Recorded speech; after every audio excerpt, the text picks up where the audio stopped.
Ang inihandang bilang ng mga hinirang ng mahal na poong Santo Niño upang ipakilala at ipakita ang naging kasaysayan ng pagdating ng mahal na poong Santo Niño sa bansang Pilipinas.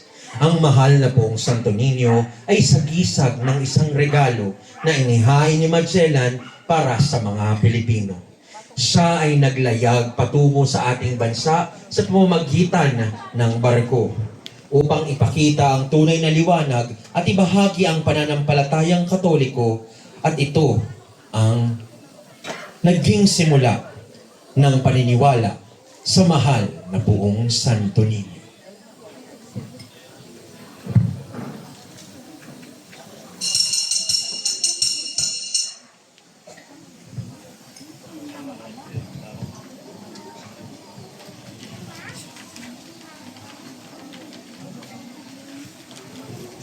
Daw.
Bago dumating ang mga Espanyol sa Pilipinas, ang mga Pilipino ay ng paniniwala at kultura.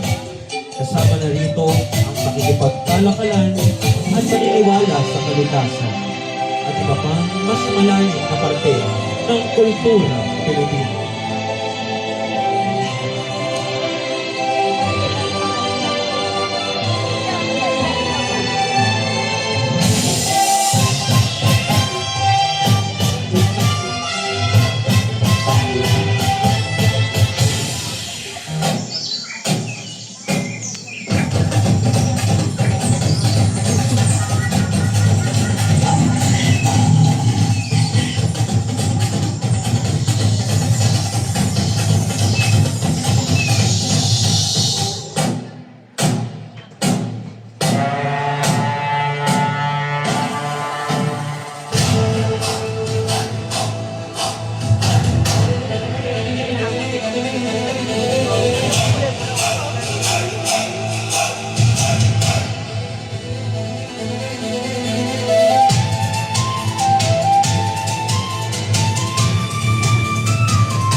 Galing, para mga stuntman eh.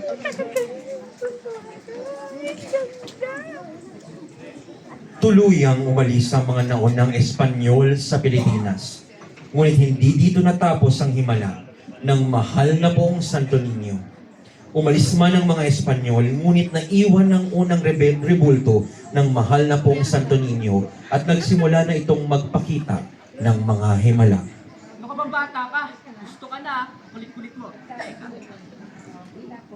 Ang unang himala na kanyang ipinakita ay sa isang lalaking may sakit. Siya ay isang Pilipino na hindi makalakad at hindi na talaga makatayo. Ang pangalan niya ay si Baladsay. Santo Niño Guerrero. Habang siya'y nakahiga, pinipisa ng isang bata at dito'y hinabol niya. Hinabol niya ang bata.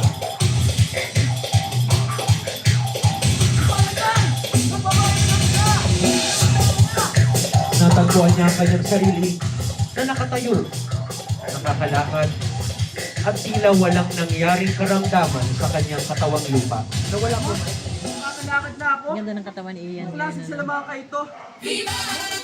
Santo Niño? Si Baladsay nakakapaglakad na! Si Baladsay nakakapaglakad na! Isang himalay! Isang malay! Kamangha-mangha! Ano po, Santo Niño? Tunay ng mapagsimala! Ang boses ni Niño talaga. Maraming salamat po. Viva!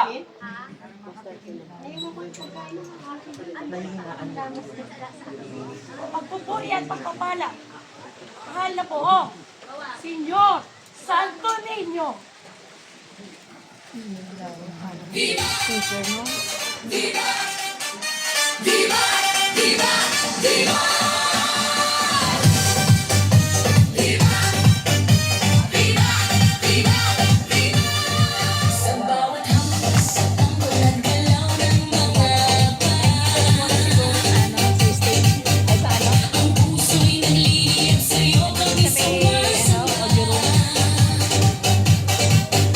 Liwanag mong taglay nagbibigay ng pag-asa. Senyor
Niño! Viva Santo Niño! Viva Santo Niño! Viva Santo Niño! Viva Santo Niño! Viva Santo Niño! Ayan